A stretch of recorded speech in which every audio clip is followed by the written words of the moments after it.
With increased consumer interest in sustainability over the last few years, we've seen a significant rise in greenwashing practices. More and more companies are wanting to talk about their sustainability and eco-credentials and initiatives. But when they do that, some are intentionally overinflating the significance of those initiatives in consideration of their whole environmental footprint. And some are unintentionally greenwashing or misleading consumers by not providing evidence for their claims, by being too vague, and by engaging in the practice of greenwashing, whether they're doing that intentionally or not. And this has led to advertising regulators around the world looking for ways to standardize how we communicate sustainability and how we talk to consumers about that in a way that they can understand from one business to the next. In the UK, the regulation is the Green Claims Code, and the regulator is the CMA, the Competition Markets Authority, but they work very closely with the Advertising Standards Agency to enforce the Green Claims Code. Today, we're going to look at what the Green Claims Code is, what you need to do to ensure that you are compliant and that you are not greenwashing, and what you need to be aware of as you build your culture of compliance and prepare for the various regulations that are coming into effect over the next few years. I'm Sian Conway-Wood and I am the Senior Managing Partner at 181st Street. We're a full-service communications agency supporting brands to be braver. And the regulations around sustainability and ESG are one of the areas that we specialise in. We help our clients build a culture of compliance and to ensure that their green claims are up to scratch. We do impact, sustainability and ESG reporting, and we support clients on their journey to embed their impact, report that according to the standards and meet the regulatory requirements for their industry. So this is something that we're very, very familiar with. We've helped hundreds of companies to get compliant with the Green Claims Code. And today I'm just going to give you a bit of an introduction to help you along your journey. So it is really important to note that everything I'm going to share today is not legal advice. It is broad, general advice from a communications perspective. And we do recommend that you seek support in ensuring that your green claims are compliant. While the Green Claims Code is based on existing trading standards legislation, because of its specific implications for how you communicate your sustainability and the fact that this is still a relatively new area for all companies in all industries, it's really important that companies take the time to prioritise getting and staying compliant. The Green Claims Code is as much about how you present the evidence for your claims and how you communicate those claims as it is having the evidence. So even for sustainability focused brands where you are absolutely sure that you have robust supply chains and you have the evidence for everything you're saying, you might still be in breach of the Green Claims Code if you're not presenting that evidence in a certain way. So it's really, really important to be prioritising compliance, to be getting familiar with the Green Claims Code, and to be auditing the claims that you're making to ensure that you are evidencing and presenting them correctly so that you're not in breach of advertising standards and the Green Claims Code.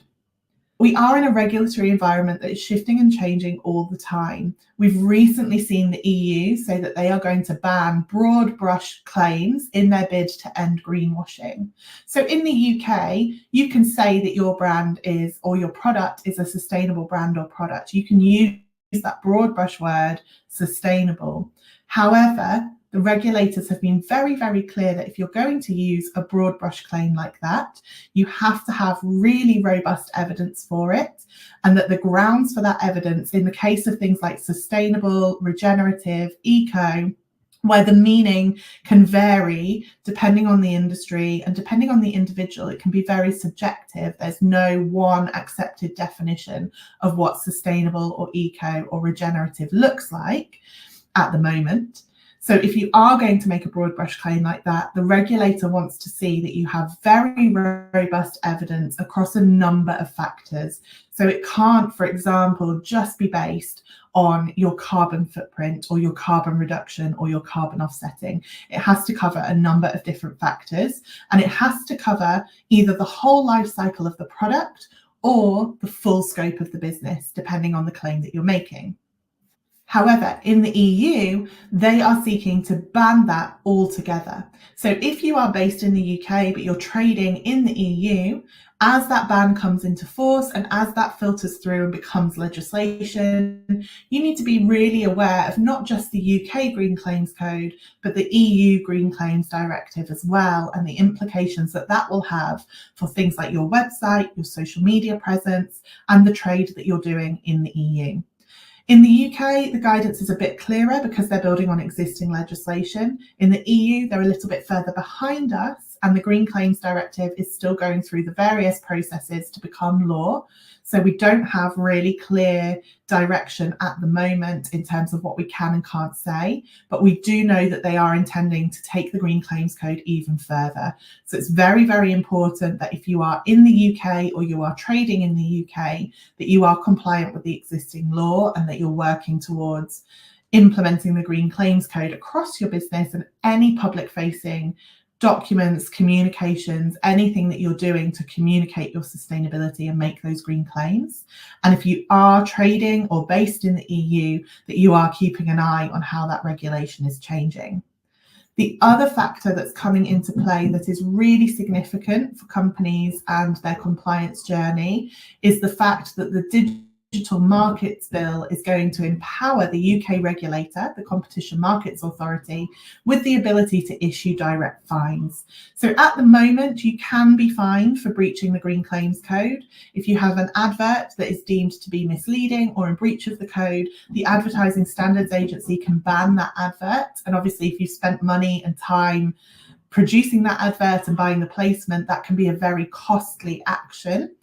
But you can actually be fined as well by the CMA. So the two regulators work together. However, at the moment, if the CMA wants to fine you, they do have to take you to court. So that can be a lengthy process, and we only really see that happen in very, very big cases of greenwashing at the moment. The Digital Markets Bill that's coming through and that is due to become legislation this spring is set to empower the CMA to issue fines directly. So those fines could be up to 10% of your global revenue or a set amount, whichever is higher, so that even small companies will have to pay quite significant fines. And there is also directors liability built in there. So you could be struck off as a director if you were found to be significantly in breach of the Green Claims Code. So it's really, really important that companies start prioritizing their compliance, start getting on that journey now, and ensure that they are evidencing their claims and presenting all of their public-facing communications in a compliant way. So what are green claims? Green claims are anything that you are saying about your organization and its sustainability credentials or initiatives.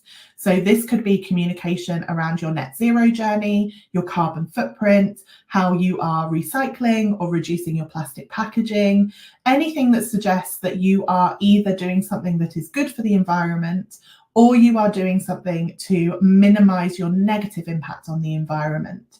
And the Green Claims Code applies to talking about what you're doing now and what you're going to do in the future. And there are some very specific regulations in the code around future aspiration. The regulators really like to see action, not aspiration. They're very, very clear about that. So your green claims and painting the picture of how sustainable you are as an organization cannot just be focused on what you intend to do in the future. It's also really important to note that any green claims you make must be proportionate to your business or the product life cycle. So a lot of companies will overinflate the importance of their sustainability initiatives. They might be really bad for the environment in one area, but doing one specific initiative that is good for the environment. And you'll find that that is the bulk of their communications, their advertising messages, and the image that they are portraying to the public. And we have seen some very high profile companies face bans and fines and lawsuits because of this, because they are seen to be overinflating and giving an impression that overall they are better for the environment than they really are.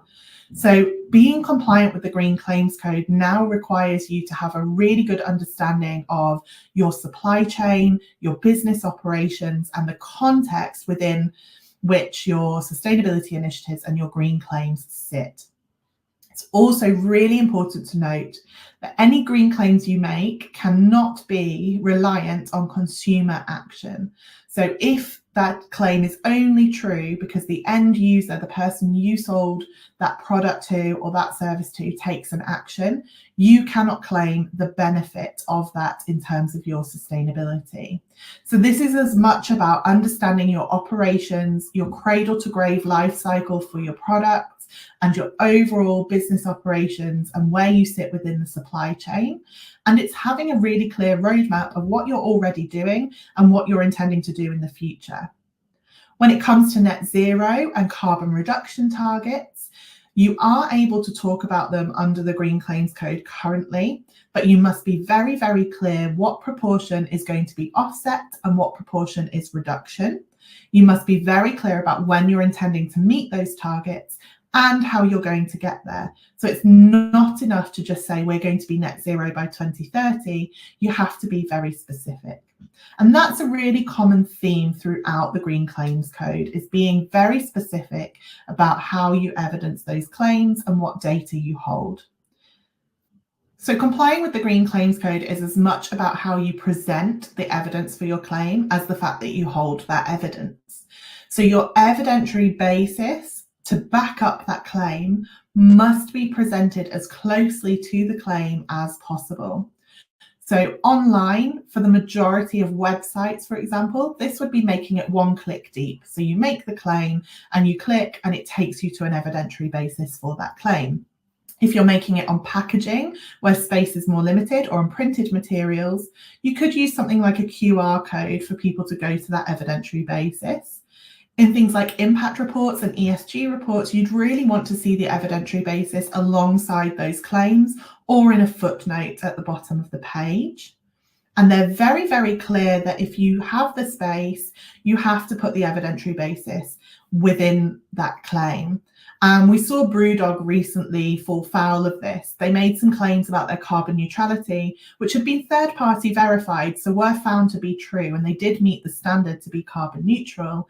However, when they posted about this on Instagram, the regulators said that they would have had enough space in the caption to add that evidence, and because they didn't, they received regulatory action. So we are seeing them get stricter and stricter about how you present your claims, and that is such an important part. Obviously, there's far too many examples and different ways that you may be presenting claims for us to go into much detail here today. When we do audits with clients, we audit their evidentiary basis for their claims that they're making, but we also audit their presentation and we ensure that they are meeting those very strict regulations about how you present your evidentiary basis on a claim by claim basis. And that's really the habit that you need to get into. And it's very clear in that Green Claims Code guidance that if you do not have the ability to put the evidentiary basis in a really clear, accessible, close to the claim place, then you should consider whether or not you should be making that claim. The Green Claims Code doesn't just apply to written green claims that you might be making in, say, an advert, an article, a blog post, or a strapline on your website. They're very clear that this also applies to the imagery you use, your logo, your brand and product names, and anything you are using to create the impression of being more eco-friendly. And it was really interesting that recently the Financial Conduct Authority built on the Green Claims Code for the finance industry with some new regulations around the labelling of investment funds. And in that guidance note that they issued, they specifically mentioned that you should not be using imagery of rainforests on your website to give the impression that your funds are more sustainable than they actually are. So they are starting to really take a whole company overview and a whole brand overview. So this really applies to anything where you are creating a certain type of impression. So brands that are using a lot of greenery, a lot of images, leaf logos, you need to consider that that may be interpreted by a customer as a green claim, as something to imply or suggest that you are eco-friendly, you are sustainable, or more sustainable than a competitor. And therefore, the regulator would want to see a significant amount of evidence to prove that your sustainability credentials are robust, are strong, and have an evidentiary basis behind them. The Green Claims Code is built on existing trading standards legislation, so it is already a legal requirement that companies in the UK or trading in the UK are compliant. Obviously, sustainability is a journey, and as your business progresses on that journey, you may find that you're making more green claims or you're changing the way you talk about your journey. And so it's really important that you regularly revisit the Green Claims Code and you have a compliance process in place for any green claims that you might be making. It applies to any consumer-facing communications, anything that you are publicly putting out there. And at the moment, it's very broad in terms of its scope because the Green Claims Code covers all businesses in all industries. But what we're now starting to see is the regulator is going into specific industries and starting to design specific guidelines on top of the existing Green Claims Code for how that industry can comply. Because we know that sustainability looks different across different industries and even across different products. So one of the most significant recent updates that we've seen is how the Green Claims Code is going to apply to the fashion industry going forward. We know that that's an industry where there is a lot of greenwashing going on and a lot of unsustainable practices. And the CMA launched an investigation into some of the big fast fashion producers. And a few weeks ago, they brought that investigation to an end. And they encouraged 3 of the firms that they'd been investigating to sign a formal agreement that they were going to be very, very clear about their Green Claims Code compliance going forward, and to make them provide regular updates as to how they are complying. And then from there, the CMA issued an open letter to everyone in the fashion industry around how they can be Green Claims Code compliant and some of the really specific things to their industry. So one of the things that we saw emerge from this, for example, is claims like organic when you're talking about your fabric. If you are going to make that claim, you have to be very, very clear about the percentages. So we see this a lot with fabric that contains recycled materials. If you're making that claim, you now have to specify the percentage makeup of recycled materials. And although that was a fashion specific example, we have seen that roll out to other industries as well. And we've seen, particularly with clients where their claims are based on the percentage makeup of their product, the CMA has started to contact them and tell them that you need to be very clear about that percentage makeup. And that claim, again, needs to be made really, really close to wherever you're making that big claim that this is recycled or it's organic. That open letter also included guidance that brands should not use natural imagery, such as green leaves, logos, or icons, in a way that suggests a product is more environmentally friendly than it actually is. So this does apply to your visual branding and the visual communication that you are putting out there as well. And interestingly, they also honed in on search filters on your e-commerce site, saying that the items that are shown when you filter must meet the filter requirements. So for example, if you filtered by recycled, it must show only products that contain a percentage of recycled materials. And again, you must be very clear about what that percentage is. Again, they touched on the environmental targets and the net zero journey and the future aspirations of a lot of these companies, and said that customers must be able to access more detail around what that journey looks like, whether you're on track to meet that target, how you're going to get there in terms of offsetting and reduction, and what that journey is going to be looking like and when you're expected to meet that target. So if you are in your organization and you are driving your net zero journey, you're responsible for that. You need to work really closely with your communications team to make sure that you are meeting the requirements for talking about that journey in any public facing communications where you might be talking about the progress you're making or explaining those targets. Compliance with the Green Claims Code is a journey, just as sustainability and ESG is a journey. The regulations are regularly updated, they are becoming industry specific, and the EU will catch up and move ahead of us because they want to be stricter than the UK in terms of banning those broad brush claims like sustainable and eco-friendly. So it's really, really important that you don't treat this as a one and done exercise, and that you don't assume that your green claims are compliant just because you consider yourself to be a sustainable company and you do have evidence sitting somewhere in a spreadsheet for those claims that you're making. It's not enough anymore to rely on someone coming to you and asking for that information. That information has to be presented at the time when you make those claims.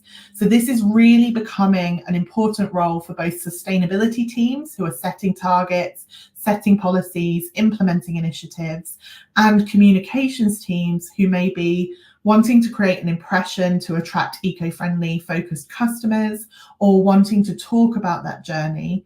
And it also involves your reporting teams and your data teams as well, because having that really robust evidence to hand and being able to present that in a way that is understandable for the consumers is really, really important.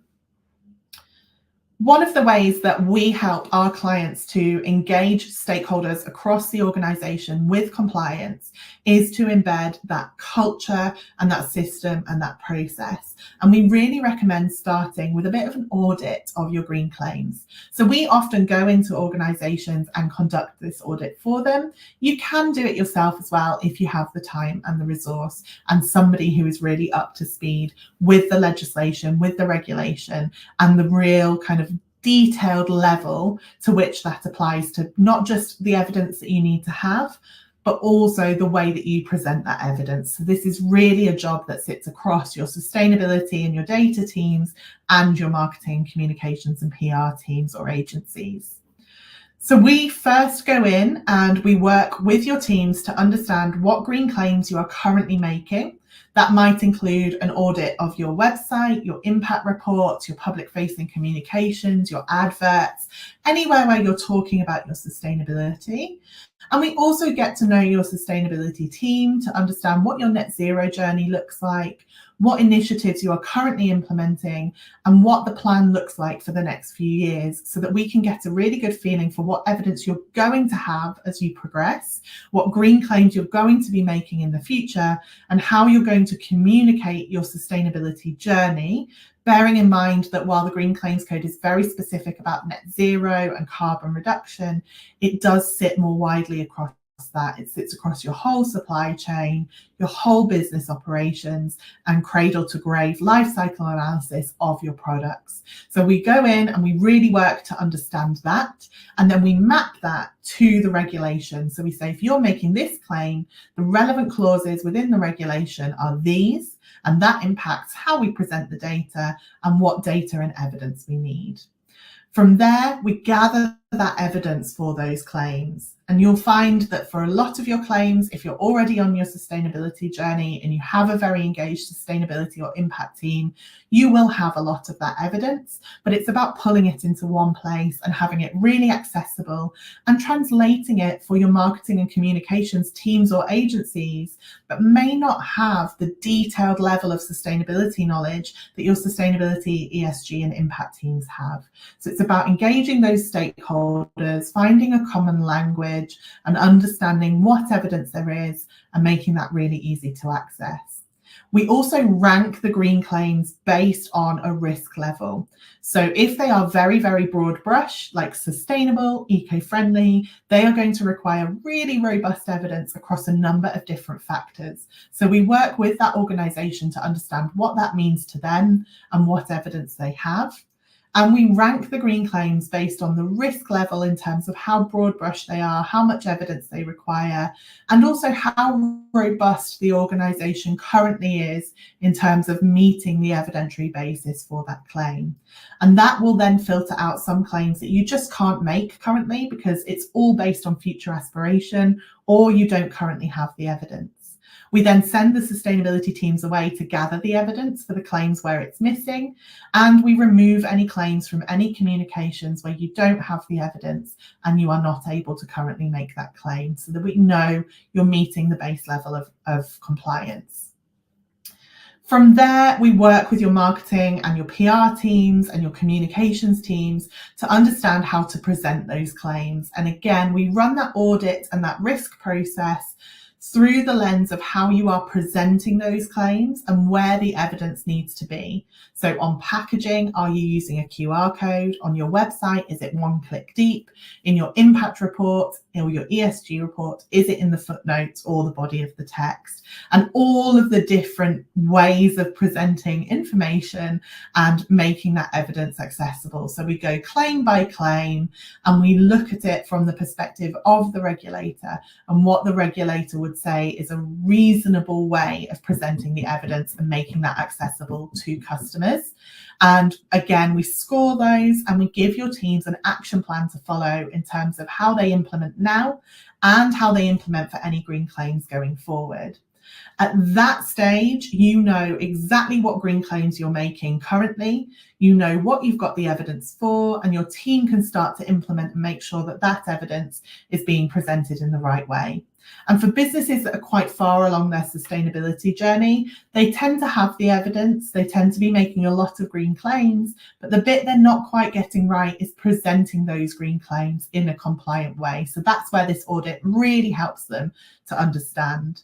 And then for those that are making a lot of green claims going forward or are communicating about their sustainability a lot, the other thing we recommend doing is providing training for their staff and embedding that in the onboarding process for any new staff coming in. We also work with them to deliver that training and to keep it up to date regularly. And we provide quarterly updates to make sure that all of our clients know what's changed, what new pieces of regulation have come in, what cases have been brought and who's been issued fines and what can we learn from that. And just to make sure that their team are feeling really comfortable and confident. And to help them, support them on that journey, we also produce a style guide. So just as you have brand guidelines for how you use your logo and what you are and are not allowed to do, we produce that for your most common green claims and where you're making them. So if you make this claim on packaging, it needs to be presented in this way with this evidence. If you are making it on a website, you need to do it in this way, and so on and so forth, onto social media and all of your various different channels, so that by the end of the process, you have a complete audit of all of your existing green claims. You have a really robust evidentiary basis for those claims that is accessible and understandable for all of your stakeholders. Your claims are being presented in a compliant way, and your staff are empowered to take that compliance journey forward, take ownership of it in-house. They are trained up in what they need to do, and they have a style guide to refer back to when they're making those most common green claims that you're making and understanding how to make new claims going forward too. So this is a process you can do in-house, and we do really encourage our clients to work on bringing compliance into their processes and their systems to ensure that it is part of the journey and it's not just a tick box exercise. But if you do need external help with that, whether that is training and upskilling your staff through a lunch and learn or a training program, whether it's developing your style guide, auditing your green claims, or embedding that whole compliance process end to end, please do get in touch and we can help.